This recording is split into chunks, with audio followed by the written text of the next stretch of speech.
شيله من كلمات الشاعر أبو علي إسماعيل الجهمي، أداء الشاعر أبو حنظلة السوداني. شله يا حنظلة شله على صوت الإيقاع، قالها أبو علي بلغ خطبه وذاعه، من رداع الشمخ حان السفر حوانا الإقلاع، فوق رؤوس القلع فوق الجبال المنيعة،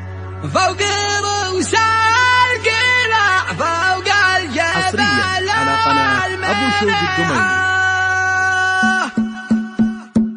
شله يا حنظلة شيله على صوت الإيقاع، قالها أبو علي بلغ خطابي وذاعه، من رداع الشمخ حان السفر حان الإقلاع، فوق رأس القلاع فوق الجبال المنيعة، يا جميع البقاع حب اليمن بين الأضلاع، رغم نار الصراع تبقى السعيدة وديعة، حبها للنخاع أفضل إذاعة يبدع، مقتنع ابتلاع حبايب شعبي جميعه، يا وطن لا مطاع عمرك ولا عاش منبع، الطبيعة طباع والطبع مثل الطبيعة، يا القلوب الرفاع يا أرضي الأبطال الأشباع،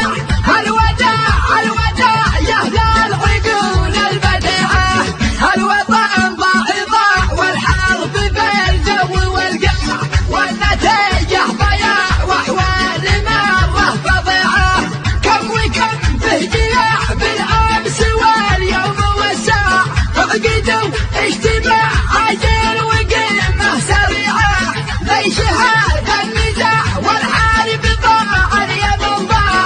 النزاع انتزاع للوصل بالحوق قطيعة، والتسامح يذاع وحوار في كل الأضاع،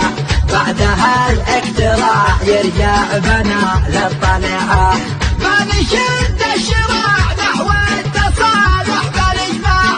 السلام امتناع الحرب هجم رعاه، الوطن في ضياع والشعب قد صار مرتاح، موت واوجاع واحزان الحروب الشنيعة، كم وكم يا قطاع بالعبر كان فيه قطاع، الحوادث تباع عبر الخطوط الواسعة.